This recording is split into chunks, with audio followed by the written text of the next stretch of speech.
Hello and welcome. Well, as you just see by the... we'll start that again. Well, hello and welcome. Well, as you just saw with that little introductory clip, there's something going on with that turnout. Now, it's not just that caboose. I've tried it with several bits of rolling stock and they come off. So there's something going on. And it's very frustrating because that's on the main line and it drives me crazy. I can't go through it that way. So I've decided that turnout is coming out and I'm going to replace it. Yes, I looked at it and I fiddled with it and played with it and bent it and twisted it and tried everything and it looks fine. But it just doesn't work properly anymore. There's something worn out here that just lets the bogies drop in. It doesn't happen with everything, but it's sure enough to be annoying. So that is going.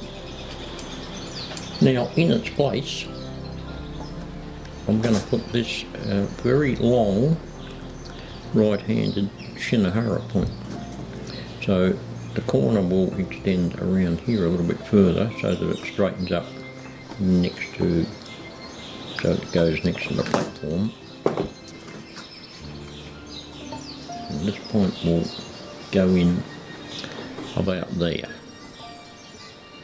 And that'll give me a much nicer transition from one track to the other. Bit of work involved, but I think it'll work out better in the end. And with the plans being to extend this layout down the track a little bit in the future, losing that little bit of that siding won't be an issue. So let's get to work and pull this old point out and what bits of track we need to do in the meantime as well. And I'll see you in a little while. Now I'm going to attempt to get this turnout out without destroying it. So I'm going to take a little while and try and get this ballast out. It's holding it down. I've got the two nails I had in holding it down steady. They're out, but I'll slowly get this ballast out of the way and try and lift this thing out without wrecking it, because they're not real cheap to buy and I can use it somewhere else where it's not so important. I'll have a fiddle here and see if I can get this ballast out. It seems to be coming out without too much drama. Probably thanks to the dilution ratio that I use with the white glue and water to hold the ballast down. It's about 5 or 6 to 1, the water being the big part. So it's not real sticky, but it's enough to hold ballast in place and not blow, so stop it from blowing away everywhere. But when you need to do something like this, at least it's not set rock hard. That seems to be coming away reasonably well. I shall persist here for a little while. I think I might have found part of the problem, or most of the problem. Look at that. Well, there's nothing holding that outer rail except when it was joined to the bit of track. Maybe I put it in there before and thought it would be okay, but obviously it hasn't turned out to be okay. Yeah, well that just about solves why it was going wrong, because some of the rolling stock was probably pushing the rail out or something. Just wasn't, yeah. Don't know. Anyway, carry on. Well, I've lifted it and got it out. But yeah, it's not well up this end. I'll hang on to it for now and see if I can salvage it. Use it, like I say, use it in somewhere that's not so important. Maybe somewhere where the traffic just goes all the way that way. Anyway, we'll put that to one side and start cleaning up this little area here and making way for that that new turnout.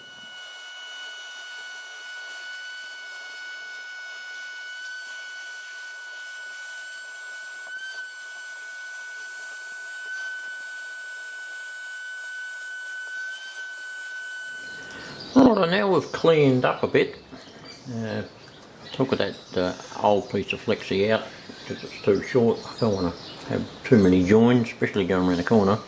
So got a new bit which is longer. It'll come around and straighten up around in here. The first job is to get that in and get it round and lined up with the platform straight, and then we can work out where that turnout's got to go. But yeah, get some holes drilled in some sleepers here and use our little curving thing template and get that in. Now I've got hold of this little pin vise for putting tiny little drills in, so if you don't have a little Dremel or something similar to drill holes in your sleepers for tacking it down with nails, get one of these, plus a little tiny numbered drill which is a bit smaller than your nails you use.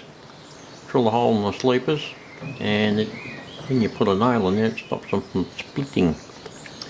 It takes a bit of time, but yeah, I think it's worth it.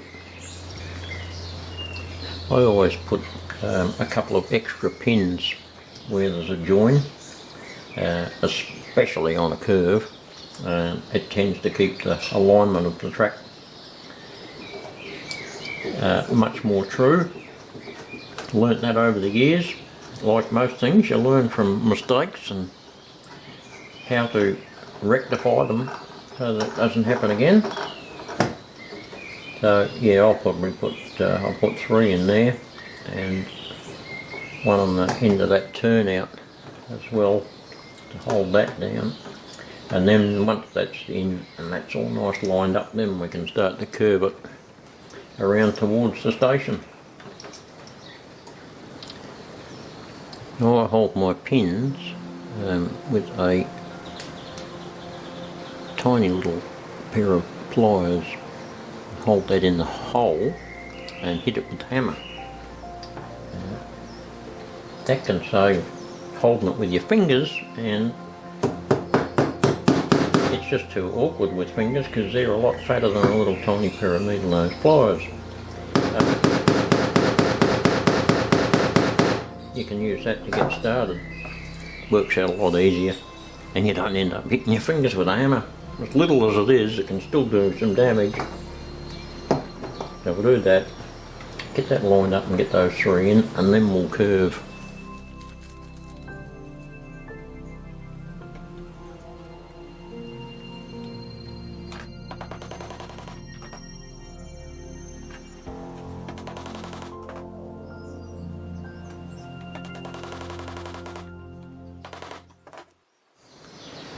Now to get the curve nice and even, I use a homemade version of a track setter. I didn't have a 24-inch radius one, so I made one using the sort of other ones that I had as a bit of a template. Just got a bit of thin MDF and cut it out and marked it how the proper radiuses and cut it out and just kept rubbing away at it until it fitted in between the track, and it does the job. So yeah, if you've got a little bit of time and ingenuity, you can make your own track setters to basically any radius you want. Which leads me to the thought that my son has a 3D printer now. I could probably get him to make some. Food for thought. Now another little homemade tool is my rescue stick. I use this for when you've got to give it a bit of a nudge and it's a little bit out of reach. But I made it so that it fits in between the rails and it's straight.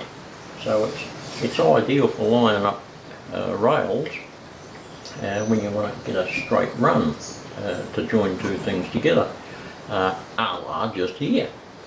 Yeah, I used it on the turntable to get the storage tracks in line with the turntable track, but it's worked out to be an ideal thing for just here, so I can line up this curve bit here that comes around the curve to line up with the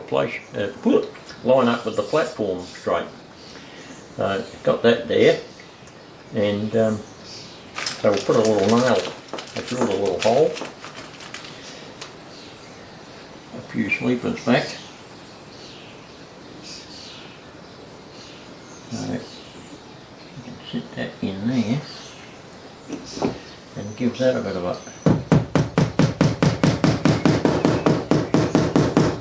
a belt down. Yeah,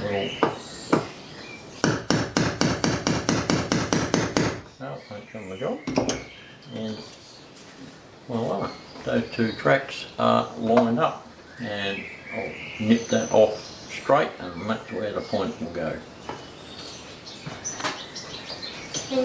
So I've got to take these two big chunks of track out from here to accommodate the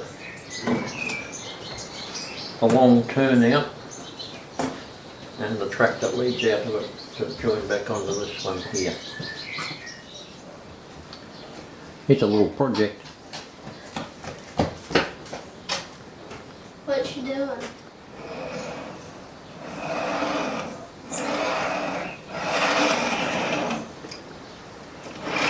I go too berserk.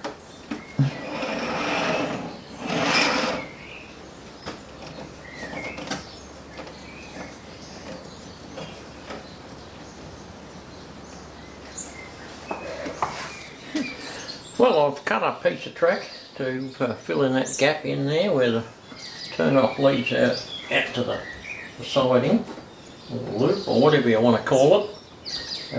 Got my little insulating gap there because that's a different block. We can isolate trains in there if we need to. And I thought, well, if I put it up there, it's going to keep safe distance from the other one rather than running right up in there. Bit of forethought, I think. Try and blind and get to there, and then I'll run out of steam. And the others will be able to pass safely there. So put a bit of signalling, so the point works alright. As you would expect, a real long Shinohara to do. The boxcar runs through there smooth as. So let's hope all the other rolling stock does the same. I'll fit a little ground throw onto this end of the point. Sorry about that, you can't see it. Yeah, just on this end of the point I'll put a ground throw there to make sure we've got proper contact each way. And then we should be right for ballasting again. But I won't do that straight away until I've tested it several times. I better not jump the gun, just in case. You never know. But it looks fine to me. So, all a matter of soldering our wires back on this piece of track to give it power, and we should be in business. Righto, I think we're done. Up with a big test. The real way to check these things out is to push something through them.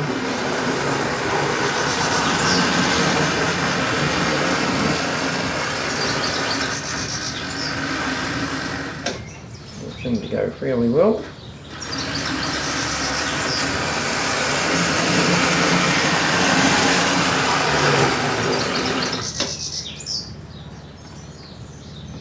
Bit of ground throw there.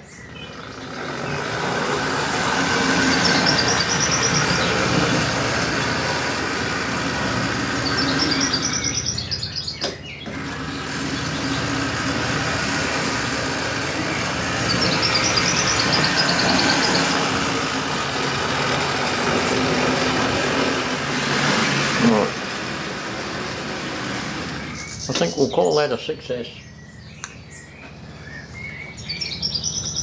Right, one more track change and point resurrection replacement achieved. Thanks for watching. See you.